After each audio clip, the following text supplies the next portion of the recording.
정부가 민간 아파트 분양가 상한제 카드를 꺼내 들었다는 건 그만큼 부동산 시장 움직임이 심상치 않다고 판단한 건데요. 규제 효과가 시장에 빠르게 나타나는 대신에 부작용 가능성도 있기 때문에 불안한 전망이 나오는 겁니다.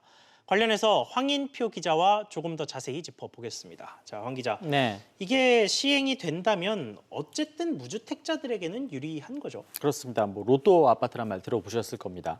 주변 시세보다 싸게 내놓은 분양 아파트를 말하는 건데요. 그 아파트 값이 크게 떨어지지 않는 한 수억 원의 시세 차익을 볼 수 있다 보니까 많은 사람들이 지난해 특히 이제 청약시장에 좀 많이 몰렸었죠. 내 집 마련을 고민 중이고 시간적인 여유가 있는 무주택자라면 기존 아파트를 살 이유가 없어지게 됩니다. 이렇게 되면 기존에 있던 아파트의 수요가 줄면서 가격도 자연스럽게 내려갈 거라는 게 이 분양가 상한제의 효과로 얘기되고 있습니다. 그런데 앞서 저희가 리포트 봤던 것처럼 이 분양가 상한제 때문에 오히려 아파트 값이 더 오를 수도 있다, 뭐 이런 전망이 나오는데 그거는 왜 그런 걸까요? 일단 뭐 앞서 보신 것처럼 수익성이 떨어지는 거죠. 그러니까 재건축 조합들이 사업을 아예 연기한다든가 나중에 돼서 취소할 그럴 가능성이 있습니다. 이 때문에 아파트 공급이 줄게 되면서 기존 아파트의 희소성이 부각돼서 가격이 더 오를 수 있다, 이런 전망도 함께 나오는 게 사실입니다.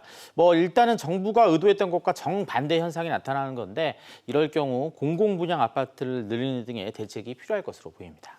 자, 실제로 지난 참여정부 시절 때 이 분양가 상한제를 실시를 해서 공급이 크게 줄었다라는 통계도 있죠. 네, 뭐 줄어든 건 맞는데 좀 따져봐야 할 게 있습니다.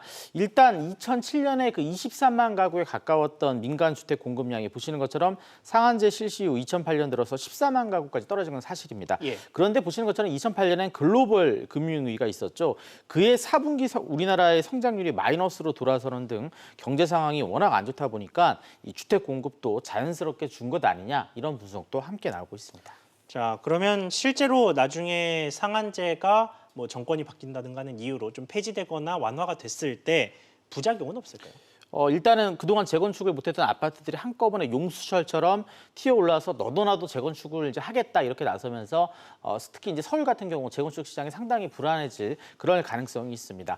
다만 이제 재건축 공급량이 한꺼번에 크게 늘어나면 일시적으로 부동산 시장이 또 안정세를 보일 그럴 가능성도 있습니다. 이 집값이라는 게 수요와 공급 말고 앞서 말씀드린 대로 경제 상황 등 여러 변수에 영향을 받기 때문에 이 부분도 면밀히 따져봐야 할 것 같습니다. 그렇군요. 황 기자 이야기 잘 들었습니다.